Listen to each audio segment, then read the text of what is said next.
cats and kittens, and thanks for tuning in to another episode of The MonkeyBoy Presents the DC Comics Superhero Collection by Eaglemoss, and today I'm very happy to bring you issue number 63, Hawkgirl. And as you can tell by the cover and the statue itself, this is the Kendra Saunders version of the character. It was the most recent at the time. Much like Hawkman, there have been a few different women to call themselves Hawkgirl, or Hawkwoman if you prefer. Kind of like Hawkman has been a few different guys. I think most people know Hawkgirl probably from the old Justice League animated cartoon show. She appeared on that as a core team member from the very beginning, and was on that series throughout, even all the way through Justice League Unlimited, and proved to be pretty popular, I do believe. So if you know Hawkgirl, that's probably where you know her from. And anyway, we'll jump right in here and cover the magazine first, which will tell us everything we need to know about the character, from the original Golden Age Chay-Ara Sanders Hawkgirl all the way to the new Kendra Saunders Hawkgirl. We'll cover it all. And then we'll look at the figure itself, covering the good, the bad, and the ugly. It's a really, really nice figure. Not quite as nice as her counterpart Hawkman, but very, very impressive. Please sit back, relax, and enjoy issue number 63 in the DC Comics Superhero Collection by Eaglemoss, Hawkgirl. First up, the character section.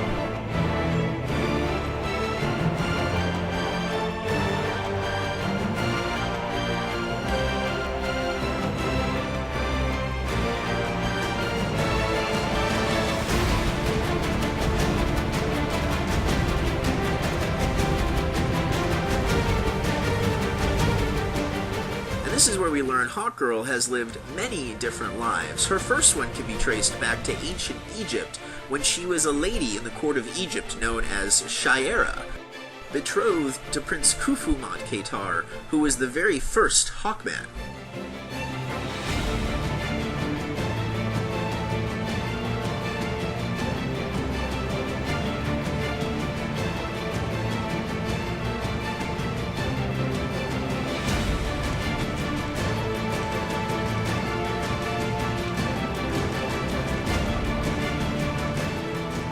Qatar and Chay-Ara protected their region in Egypt until they were betrayed by their high priest Set.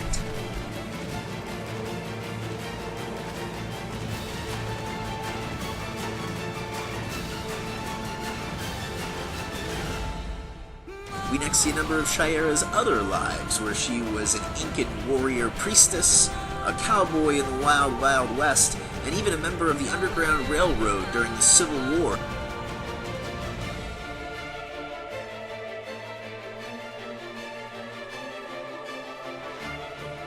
Jump ahead to 1939, and we meet a young lady named Chay-Ara Sanders, who's been suffering from strange nightmares while visiting Egypt. She eventually bumps into archaeologist Carter Hall, which makes her realize that she's remembering all of her past lives and that she and Carter are destined to be together. She fashions herself a costume, just like Hawkman's, and sets off to find and partner up with him.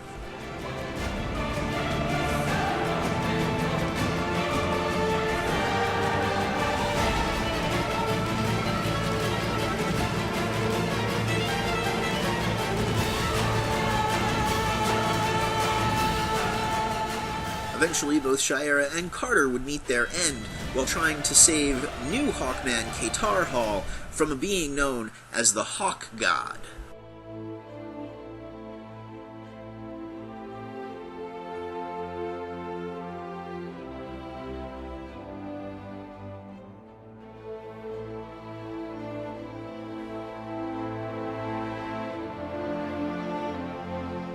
A few years pass, and we're introduced to Kendra Saunders, the cousin of the original Hawkgirl Chay-Ara Sanders, who has decided to take up the mantle of Hawkgirl.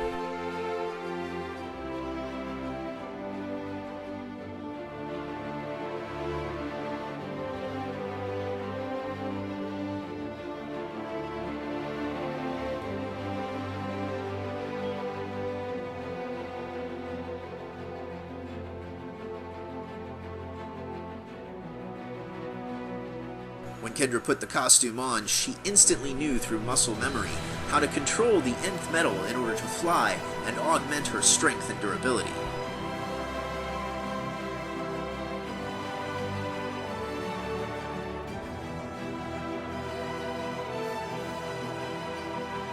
Kendra also began to experience visions and hear voices, and she convinced the newly reformed Justice Society to travel to the planet Thanagar, where she swore Carter Hall, the original Hawkman, would be waiting for them.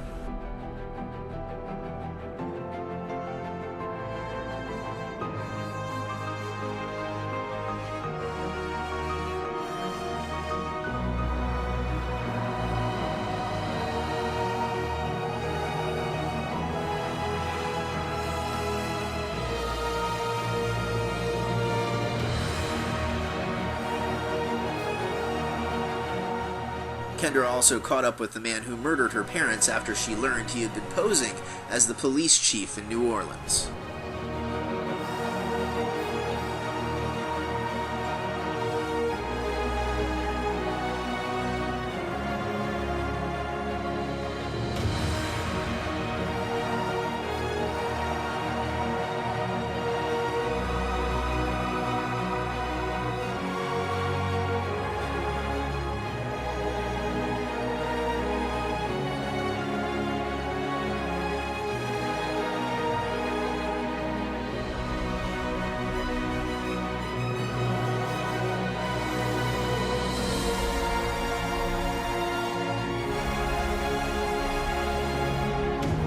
Next, we look at a couple of Hawkgirl's classic stories. First up, Hawkgirl, the Maw.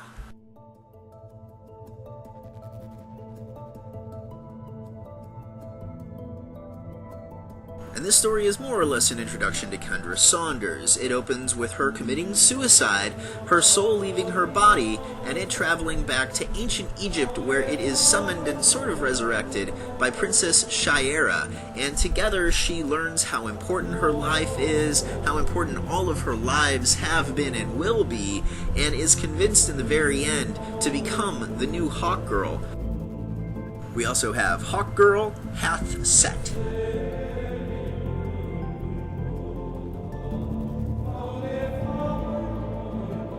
This story picks up after she's traveled to Thanagar and helped resurrect Carter Hall, and she decides the two need to spend a little bit of time apart. And during their time apart, she ends up helping to stop a doomsday weapon from going off on Apocalypse, defeats Darkseid's female Furies, helps Batman fight off some zombies in Gotham City, and even has a face-to-face fight with a mummified, newly reanimated corpse of the villain Hathset, who first put this curse of resurrection on both she and Hawkman.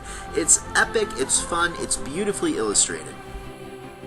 Hawkgirl's Friends and Foes features friends and allies Red Arrow and Hawkman, and her uncle, Speed Saunders. And finally, the iconography section talks a little bit more about some of Hawkgirl's past lives. And it's here we learn that in one of Hawkgirl's past lives, she was known as the Indian princess Pocahontas.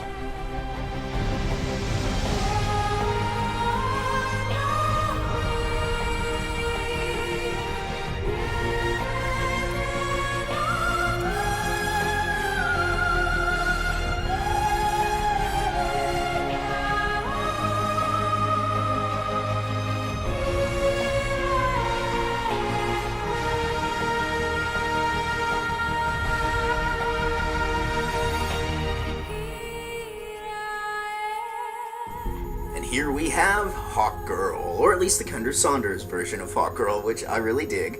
It's a really beautiful figure, I think. Absolutely outstanding. One of the sexiest figures in the line. Love the bare midriff, the bare arms. Very clean edges on this one as well. The wings are gorgeous, as you can see. She is almost as good as Hawkman. She's not quite as good as Hawkman. She's not as detailed, which you'll see here in the next section. I'll have the shots of them together, because of course you can't have Hawkgirl without Hawkman. But she is extremely impressive. I love her mask. I love the colors. They're very vibrant. It's a really nice hot yellow, a great, perfect green. The red of her boots, which you'll see here in a section, are really nice. Are really nice, and you can see her wings are gorgeous. Totally different shape than Hawkman, different shade of gray than Hawkman's, and a different pattern as well. The wings, the feathers, are completely different than Hawkman's, so you'll see more of that in just a minute. Love the bandages on her hands. I think that's awesome. She, of course, is holding a spear, which is great, so you can see how huge it is, too, there. Quite a big spear. So they both have weapons. Hawkman, of course, had his mace. The utility belt is great all the way down to the boots, which also have those talon patterns on them, much like Hawkman's, and the heels also are really great. Love those heels. Fantastic little detail. And the spear is a removable piece, much like Robin's bow staff and Scarecrow's scythe. A removable piece, very thin though, very fragile. You do want to be careful taking it out of that packaging as well. It can get a little sticky in there. So this is something you can take off if you don't want to have her with it. It looks a little bit strange, but I suppose that's up to you. But yeah, really like this figure for the most part. More pictures and a little more about her in just a moment.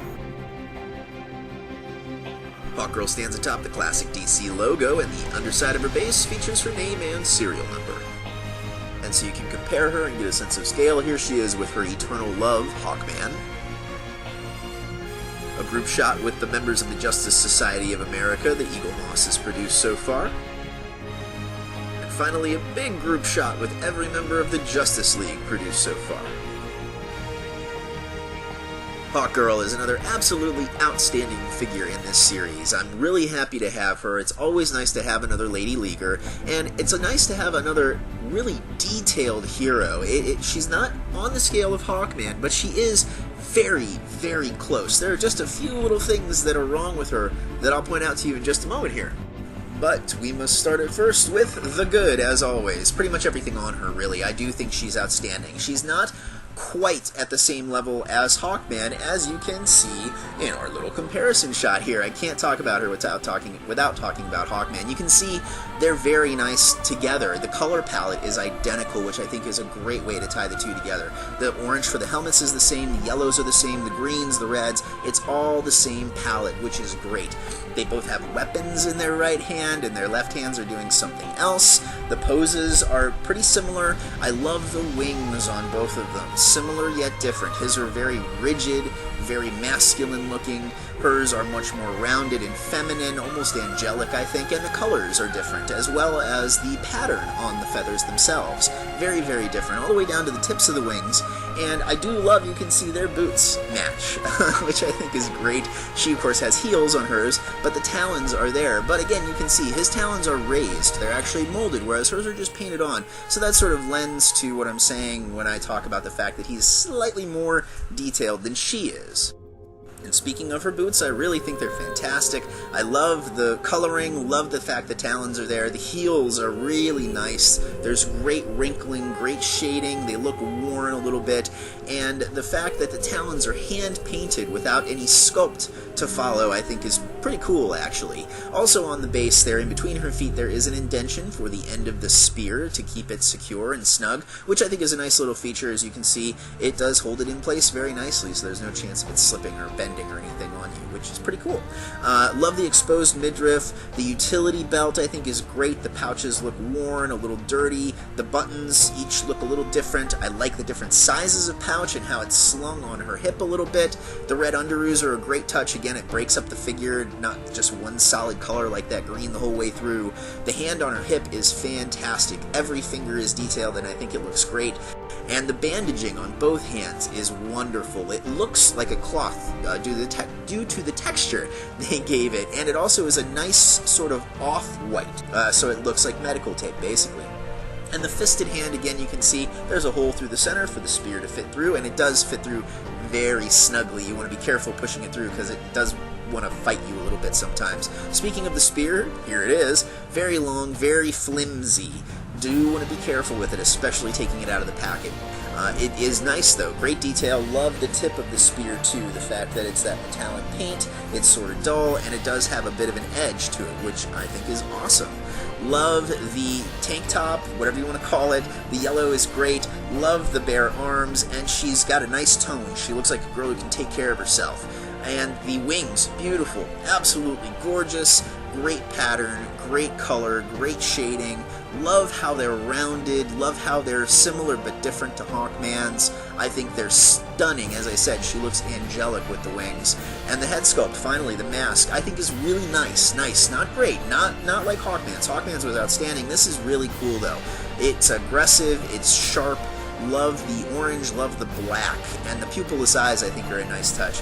You can see they even did the markings on the top of the cowl here too, and she still looks feminine. It's a really nice mouth sculpt. She has great lips, love the lipstick color, that soft pink is really nice, and overall I'm very impressed with her.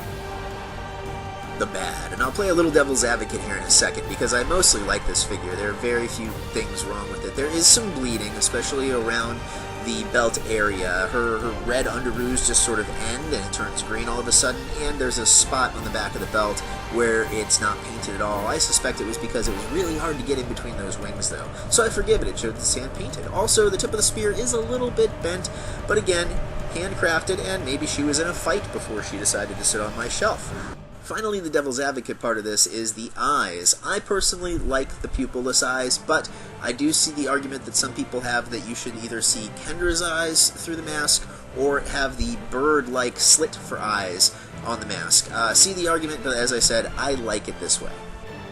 The ugly, I think this goes without saying, but I'm going to say it. The spear is the weakest point on this figure. You want to be very careful when you're removing it from the package, when you're removing it from her hand and the base. You want to be careful putting it in because it will fight you a little bit. And the outstretched hand is sort of frail too, just because her arms are so thin. Overall, I love her. I love her. I think she's fantastic. I highly recommend picking her up. She's strong but feminine, sassy but tough looking. I love the weapon. I love the wings. I love having her next to Hawkman, finally. It's long overdue, I think. And they look great as a pair. You can see the similarities and the fact that they obviously are a couple. They are a duo. It's really cool. I love adding another lady to both the Justice Society. It's nice to have her there, and the Justice League. Always nice having Lady Leaguers. And yeah, I highly, highly recommend her. I think if you're a fan of Justice League or the old cartoon show, she's definitely worth picking up. If you have Hawkman, I think you need to have Hawkgirl to complete the set. And I really hope you have enjoyed this review of Hawkgirl. Please stay tuned for a quick teaser trailer of the next figure in the line, issue number 64. Another hero, but one of the most questionable heroes, I think, in all of the DCU. Definitely one of the most interesting for sure. One of my favorites. And I hope you stick around for that quick teaser. He's going to be really cool. As always, I am your host, the Monkey Boy, aka Jay to his friends. Thanks for watching.